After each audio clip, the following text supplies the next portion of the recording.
तो आज की क्लास में मेरे प्यारे बच्चों, आज हम 10वीं बिहार बोर्ड की 10वीं कक्षा का 2026 का मॉडल पेपर सॉल्व करेंगे, वो भी गणित का। तो वीडियो में बने रहिए और देखिए कितना मजा आता है। हम एक क्वेश्चन को सॉल्व करेंगे और उसका कॉन्सेप्ट भी समझेंगे। वीडियो लंबा हो जाएगा बच्चों, थोड़ा स्किप करके देख लीजिएगा, क्योंकि कॉन्सेप्ट समझाने में थोड़ा सा वीडियो लंबा हो ही जाता है।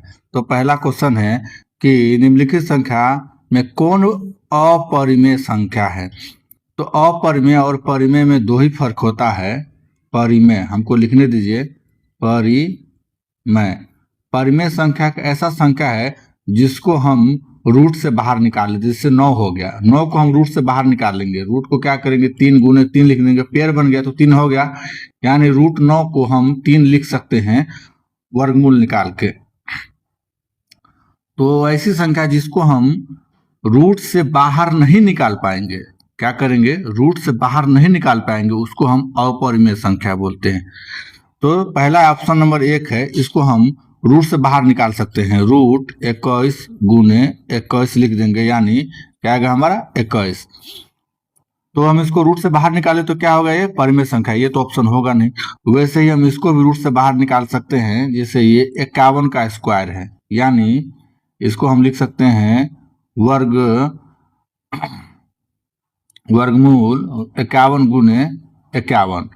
तो 2 पेयर बन गया तो हम 51 बाहर निकाल सकते हैं, तो यानी ये भी एक परिमेय संख्या, ये भी ऑप्शन नहीं होगा। अब कहिएगा कि सर आप कैसे एक ही बार में बता दिए कि 51 का स्क्वायर है। तो इसको जानने के लिए दोस्तों आप मेरे इस वीडियो के कमेंट बॉक्स में बोलिएगा कि हम एक ही बार में कैसे जान गए। ये जानने का एक ट्रिक होता है, हम एक वीडियो बना देंगे। आप कमेंट बॉक्स में अगर कमेंट कर दिए, कोई एक लड़का भी कमेंट कर दिया, तो हम उसके लिए वीडियो बना देंगे। अब यहाँ समझाएंगे तो वीडियो बहुत लंबा हो जाएगा। अब हम 2200, यहाँ पर 9 है जो रूट में है, तो ये रूट से बाहर आएगा कि नहीं आएगा, तो दोस्तों बिल्कुल आएगा। ये कुछ नहीं है, 47 का ही स्क्वायर है, ठीक। तो ये रूट से बाहर गए, यानी ये भी एक परिमेय संख्या है। अब इसको ऑप्शन नंबर डी को देखते हैं, इसको साफ कर लेते हैं। ऑप्शन नंबर डी पर चलते हैं। ऑप्शन नंबर डी हमको देख के लग रहा है ये एक अपरिमेय संख्या है। क्या है दोस्तों, एक अपरिमेय संख्या है। अपरिमेय संख्या है, ये एक अपरिमेय संख्या। क्यों कि 2 को हम 2 से हम 100 काटेंगे तो 1/50 आ जाएगा, और 1/50 का भी रूट से बाहर नहीं निकल पाएगा, क्योंकि इसका पेयर नहीं बनेगा। इसका यानी फैक्टर जो है ये पेयर में नहीं आएगा, तो ये एक अपरिमेय संख्या है। देखिए दोस्तों, हम सभी ऑप्शन को हम डिटेल्स में एनालिसिस कर रहे हैं। बहुत सारे टीचर क्या होंगे, आपको सीधे एक ऑप्शन जैसे पढ़ेंगे क्वेश्चन पर अपरिमेय संख्या, और एक डी टिक मार के निकल जाएंगे। ऐसा हम नहीं कर रहे हैं, हम सभी ऑप्शन को डिटेल्स में देख रहे हैं, तो इसलिए थोड़ा सा वीडियो लंबा होगा। और आपको स्क्वायर जानना हो तो वीडियो के लास्ट में कमेंट कर दीजिएगा, हम बना देंगे। चलिए क्वेश्चन नंबर 2 पर चलते हैं। यदि 2 धनात्मक पूर्णांक के, यानी कोई 2 धनात्मक संख्या होना जो माइनस में नहीं होना चाहिए, याद रखिएगा। ये कुछ नहीं है, 2 ऐसा संख्या पकड़ी जिसका एलसीएम और एचसीएफ समान हो। तो एलसीएम और एचसीएफ समान होने के लिए समान संख्या रहेगा, तभी एलसीएम और एचसीएफ समान रहेगा दोस्तों। अगर हम 2 और 6 का मान लीजिए, 2 संख्या दोनों तो समान नहीं है, और इसका हम एलसीएम निकालेंगे,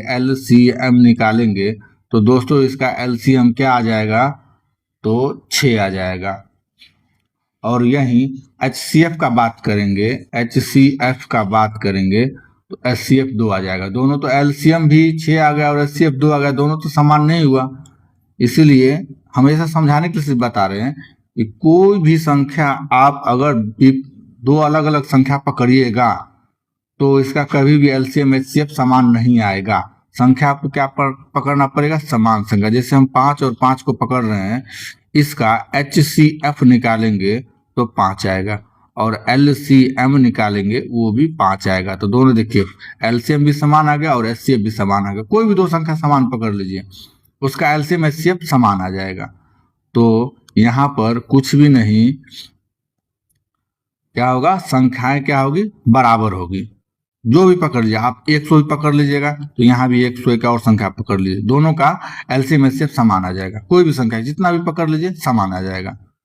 तो चलिए आप समझ गए। और हम क्वेश्चन नंबर 3 की ओर बढ़ते हैं। क्वेश्चन नंबर 3 की ओर बढ़ते हैं।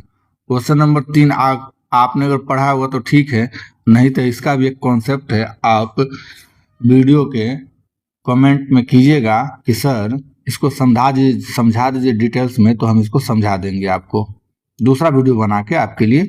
यहाँ पर हम सिर्फ उतना ही बताएंगे जितना हमारा प्रॉब्लम सॉल्व हो जाए। तो देखिए 0 और दशमलव के बाद 1 2 3 और इस पर एक ऊपर से बार लाइन है। इसका मतलब होता है कि ये जो संख्या है ये संख्या बार बार रिपीट कर रहा है। ये ऊपर का बार लाइन का मतलब होता है संख्या बार बार रिपीट कर रहा है। तो संख्या बार बार रिपीट कर रहा है, इसको दर्शाने के लिए हम ऊपर में 1 लेंगे अंश में, और हर में 1 2 3 4 है ना, दशमलव के बाद 4 संख्या है ना, तो 4 ठो नीचे 9 लिख देंगे और हमारा यही ऑप्शन ए हो जाएगा। अब जब इसको दोस्तों भाग दीजिएगा तो यही 1 बन के आ जाएगा। एग्जाम्पल हम इसको यही समझा देते हैं कि मान लीजिए 1, पहले इसको साफ कर लेते हैं। इस 1 को हम 4 ठो 9 से भाग देंगे तो देखिए हमारा आंसर क्या आएगा, फिर ये हमारा यही बन के आ जाएगा। यहाँ दशमलव 0 लेंगे तो 1 0 डालेंगे, 1 2 3 0 0 लेंगे तो यहाँ पर भी 3 0 डालेंगे तो 10,000 हो गया। अब इस 9,999 को एक मरतबे पढ़ेंगे, यानी एक बार पहाड़ा पढ़ेंगे तो यही हमारा आ गया, और घट के क्या आ जाएगा, 1 आ जाएगा दोस्तों। फिर 1 आ गया। अब फिर हम इसको सॉल्व करेंगे तो फिर इतना ही आ जाएगा हमको, यानी ये संख्या बार बार रिपीटेशन हो रहा है। हम इसको आपको एक शॉर्ट ट्रिक में यहाँ समझा दिए हैं। पूरा समझने के लिए आप हमारे कमेंट बॉक्स में कीजिएगा तो इसके ऊपर हम एक लॉन्ग वीडियो बना देंगे। हमारा 3 का ऑप्शन नंबर 1 हो गया। वहीं अब हम क्वेश्चन नंबर 4 पर चलते हैं। किसी पूर्णांक मतलब किसी संख्या आप पकड़ लीजिए। किसी पूर्णांक का मतलब संख्या होता है 1 2 3 4 5 6 8 9 10 12, कुछ भी पकड़ लीजिए, ठीक। m के लिए विषम संख्या का रूप हो सकता है, मतलब m के जगह पर कौन सा ऐसा संख्या पकड़े इस चारों ऑप्शन में रखने के बाद हमको एक विषम संख्या आएगा। विषम संख्या क्या है दोस्तों, विषम संख्या क्या है, तो 3 हो गया, जैसे 5 हो गया, 7 हो गया, 9 हो गया, 11 हो गया, यानी ऐसा संख्या जो 2 से विभाज्य नहीं हो उसको हम विषम संख्या बोलते हैं। देखिए दोस्तों हम यहाँ पर एक कॉन्सेप्ट भी आपको बता दिए। अब चलिए हम हम अपने क्वेश्चन को सॉल्व करेंगे। जैसे एक m हो गया, अब m का मान हम रखेंगे यहाँ पर। m का मान 0 से चालू करेंगे, 1 0 1 2 3 4 5। अब अगर हम इस m को 0 मान लेते हैं तो एक विषम संख्या तो नहीं है, पहला नंबर तो m खत्म हो गया, एक ऑप्शन है ही नहीं। ऑप्शन नंबर सी पर चलते हैं। m के जगह पर हम 0 मानेंगे तो m 6 गुने m है, तो 6 गुने 0 रखेंगे तो फिर ये 0 हो जाता, तो ये भी ऑप्शन नहीं होगा। अब हम ऑप्शन नंबर बी को ट्राई करते हैं।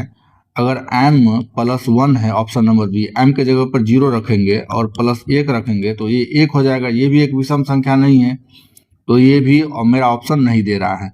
और 2 भी चेक कर लेते हैं। m के जगह पर मान लीजिए अगर हम 2 रख दिया, +1 है तो 2 1 3 आ जाता है, तो ये एक विषम संख्या है। लेकिन सभी संख्या को रखने पर नहीं हो रहा, किसी 1 2 ही संख्या रखने पर हो। जैसे हम इस m +1 के जगह पर हम m के जगह पर 1 रख दिया और इस 1 को जोड़ेंगे तो एक क्या आ रहा है, सम संख्या आ रहा है, जो रॉन्ग है। तो सभी संख्या रखने पर अगर विषम संख्या आ रहा है तभी हम उसको उत्तर मानेंगे। जैसे हम ऑप्शन नंबर डी पर करेंगे 6m +1। अब इसमें से आप कोई भी संख्या पकड़ लीजिएगा x y z, तो इसका संख्या हमेशा विषम भी आ जाएगा। हम रेंडमली पकड़ लेते हैं, मान लीजिए 4 पकड़ लिए यहाँ पर, ठीक।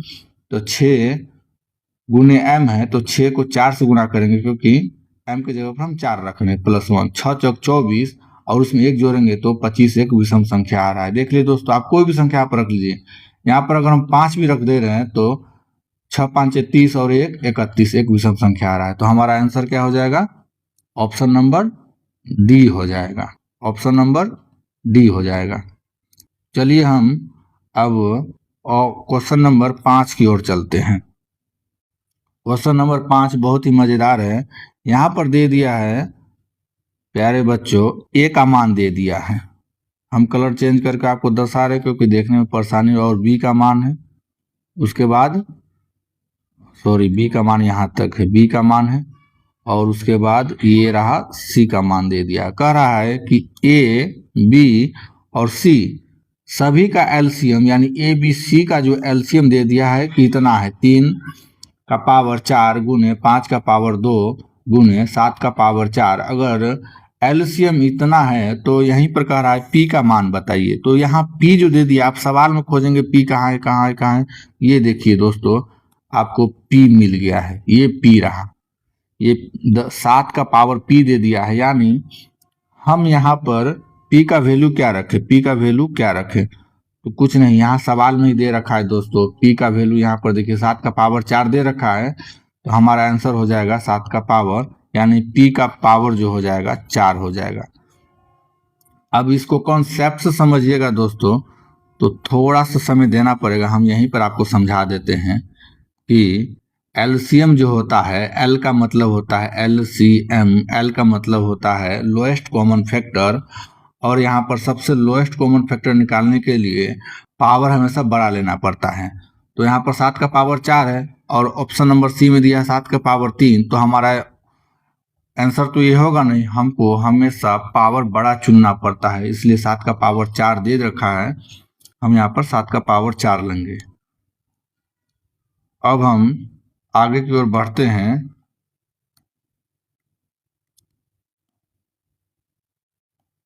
अब हम आगे क्वेश्चन की ओर बढ़ेंगे, क्वेश्चन नंबर 6 पर। क्वेश्चन नंबर 6 पर बढ़ेंगे।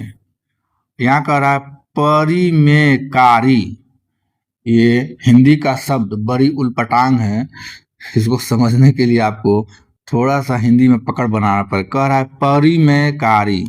परिमेकारी कुछ भी नहीं है कि इस हम क्यूब को, क्यूब 81 है, यानी घनमूल 81 को ऐसा कौन सा संख्या से गुना करे कि हमारा संख्या परिमेय संख्या हो जाए। यानी ये जो घन जो है, घनमूल 81, घनमूल खत्म हो जाए और एक गुना करके एक संख्या के रूप में बदल जाए। तो आइए हम इसको देखते हैं। आपको अगर मेरा भाषा समझ में नहीं आ रहा है, इसका मतलब आपका कॉन्सेप्ट क्लियर नहीं है। अब हम घनमूल, क्या है घनमूल, यहाँ पर यानी रूट क्यूब को हम 81 का ऐसा कौन सा संख्या से गुना करें कि हमारा संख्या परिमेय संख्या में बदल जाए। तो आइए हम इसको गुना करके देखते हैं। पहले इसको तोड़ेंगे 81 को, क्यूब को तोड़ेंगे, 3 गुने 3 गुने 3 गुने 3।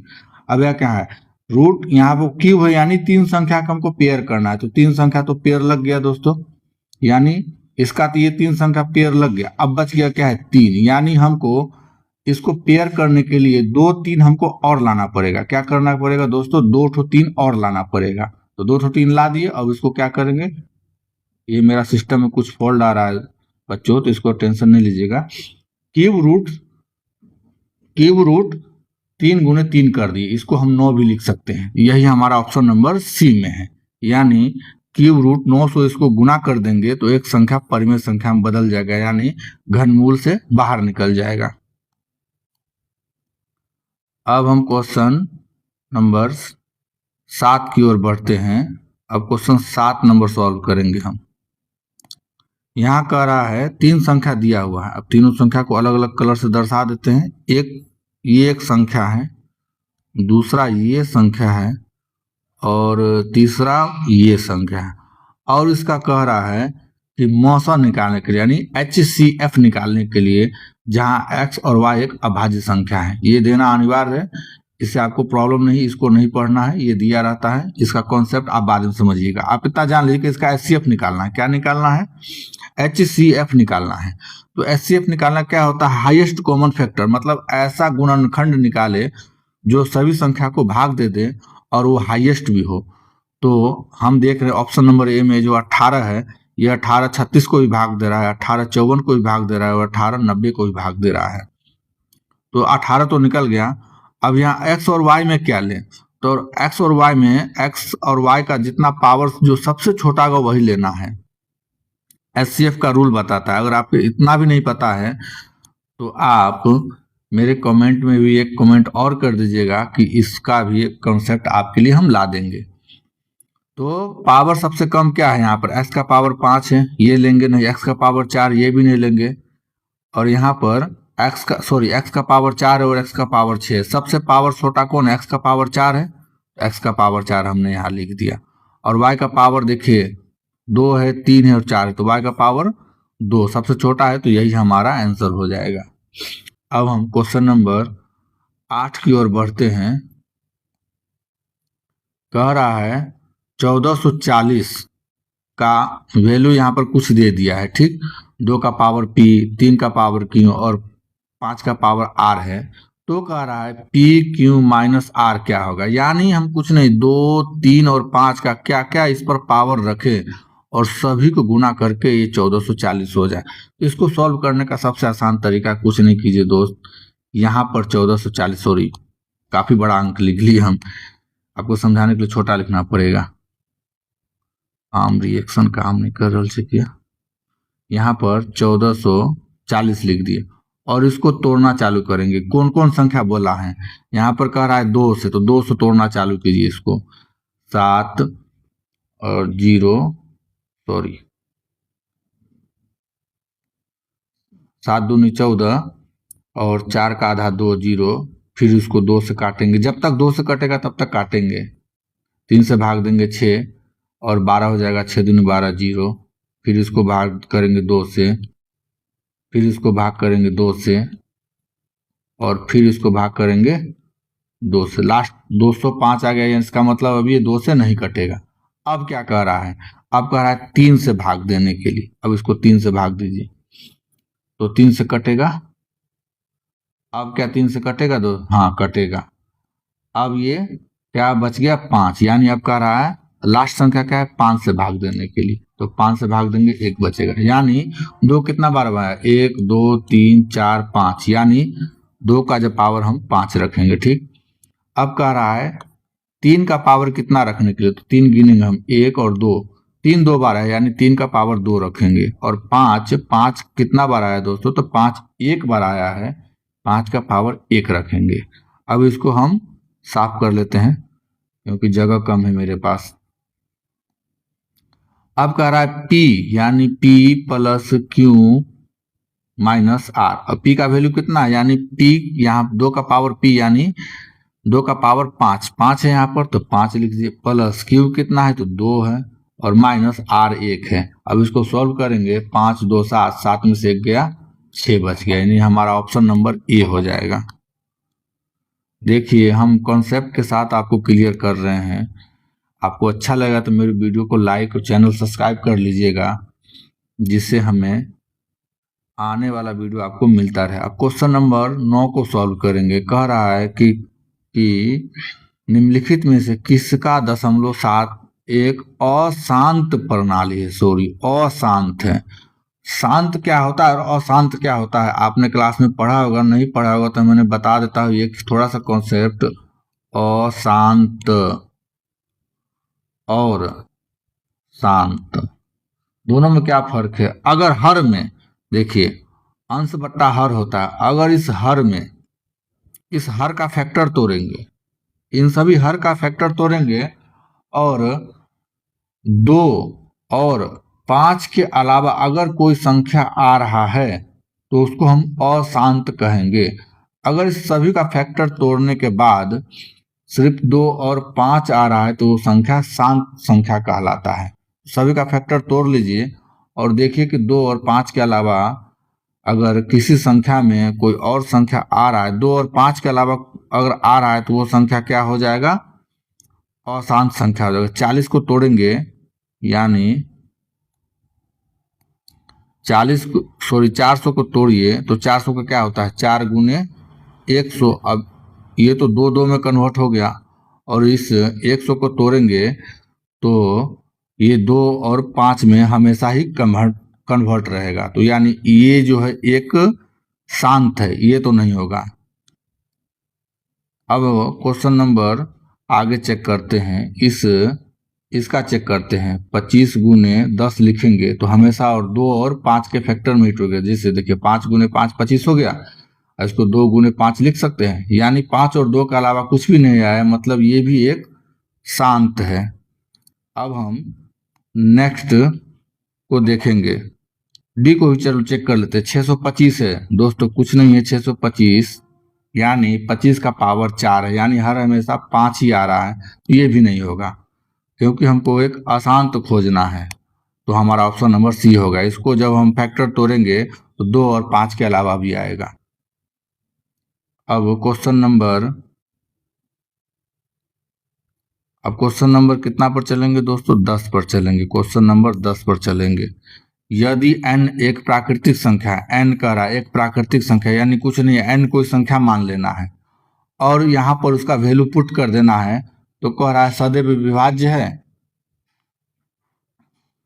क्या कह रहा है?